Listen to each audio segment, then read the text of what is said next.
A party list files another petition to stop the implementation of the anti-cybercrime law. We have Anjo Alimario reporting on the line from the Supreme Court to tell us more. Anjo, go ahead. My Kabataan Party List Representative Raymond Palatino files before the High Court the sixth petition opposing certain provisions of the Cybercrime Prevention Act.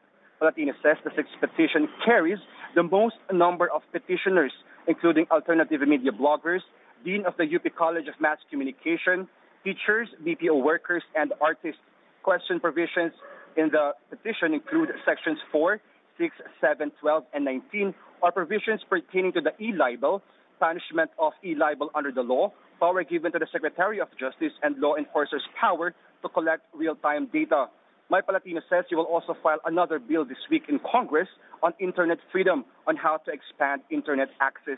By tomorrow, youth groups will stage continuous protests in front of the High Court to call the justices' attention to act on the pending petitions against the law.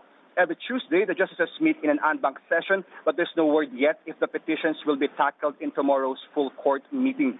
The petitioners will also have to wait if the court will call for oral arguments on this case, considering that issues of constitutionality are being raised. Mai? Thank you, Anjo. That was Anjo Alimario reporting on the line from the Supreme Court. In Bangladesh, hundreds of Muslims burned at least 4 Buddhist temples and homes after a Buddhist man allegedly insulted Islam. Muslims took to the streets to protest against a photograph posted on Facebook, which they deemed blasphemous to Islam. Protesters claimed the picture was posted by a Buddhist. Police had deployed extra security forces and banned gatherings in Buddhist-dominated areas. Meantime, the man accused of posting the insulting photograph and his mother were escorted to safety. In China, a spectacular cross tide surged forward against the Shazing-Shaowing Bridge spanning over the Qiantang River in Zhejiang province. The rarely seen cross tide was caused by a single tide separated into two by the overflow of the Qiantang River and joined together afterward. A one-line tide was also seen surging against dikes in one straight line in the river, producing a roar that thrilled thousands of spectators. Officials said this incredible phenomenon draws thousands of tourists from across the world every year. Senatorial candidates of the United Nationalist Alliance are set to file their COCs at the COMELEC office in Manila this afternoon. Let's get the details now from Camille Elemia, reporting on the line from the Manila Hotel. Camille? Yes, Mai, the filing of the United Nationalist Alliance of their certificates of candidacy as a group will still push through. This despite Joey De Venecia, a candidate of the UNA, withdrawal of his Senate bid today. De Venecia says he will instead focus on his businesses in the BPO or business process outsourcing industry and broadband technology. De Venecia says he can still serve the country through his businesses even without a Senate seat. It can be recalled De Venecia ran for the Senate in 2010 but lost. And Senate President Juan Ponce Enrile, Chairman Emeritus of UNA, is not keen on replacing De Venecia in the slate, saying it's not the number but the quality of candidates that matters. We also asked Vice President Jejomar Binay, the president of the coalition, and Binay said they have yet to study the options and if they will replace De Venecia in the slate or not. Meanwhile, former Tarlac Governor Mardel Tingting Coangco, also a senatorial candidate of UNA, withdraws her bid for party list representative as she is set to file her COC along with her party mates today. Coangco was nominated by the Aksyong Magsasaka party list to represent them in Congress. Now, despite all these, UNA's filing of COCs will still push through. We asked Vice President Binay if his daughter Nancy Binay will replace De Venecia in the senatorial candidate, but Binay refused to answer. This morning, several people filed their COCs. The first one is Senator Coco Pimentel. He was with his mother, sister, and other supporters. And the others who filed were plain citizens. And that's the latest here from the Manila Hotel, Mai. Thank you, Camille. That was Camille Elemia reporting on the line from the Manila Hotel.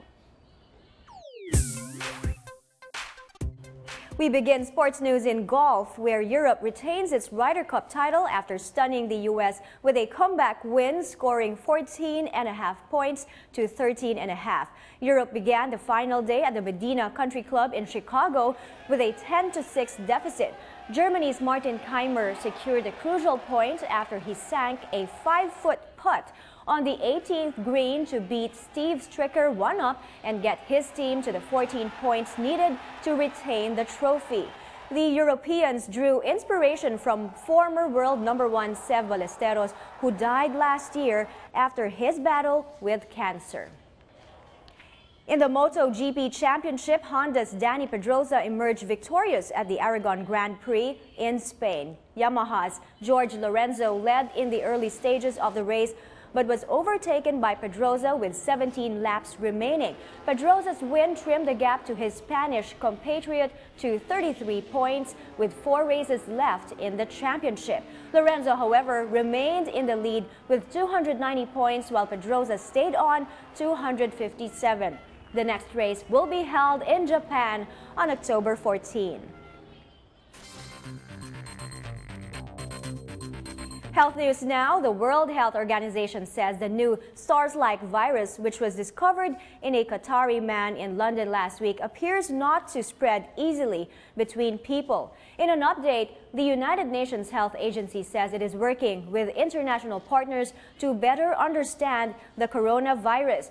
The WHO adds there have been no reports of confirmed cases of infection. It still advises health workers to be on alert with anyone who has acute respiratory syndrome, has been to the Middle East, or in contact with a suspected or confirmed case within the past 10 days. Going back to news now, the Liberal Party has formally announced its senatorial ticket. Ina Andolong is reporting on the line from the Club Filipino in Green Hills to give us the details. Go ahead, Ina.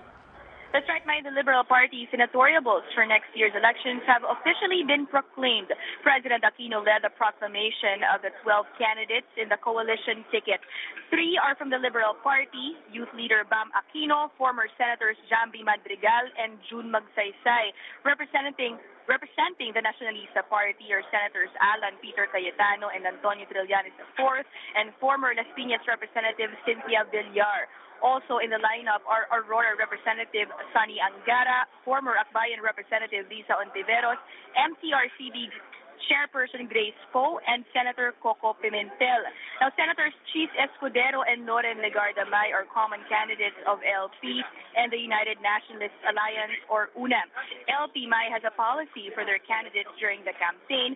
LP Acting President June Abaya says they will not allow their candidates to step on the platforms of other parties during the campaign to help ensure that their slate is seen as one and are in full support of the president. While Senator Escudero says he has no problem with this, Senator Legarda did not give a straight answer when asked if she will comply with the policy.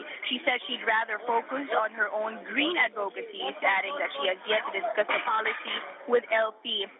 My 6 groups will be working together for the coalition ticket: LP, the Nacionalista Party, the Nationalist People's Coalition, Akbayan, Laban ng Demokratikong Pilipino,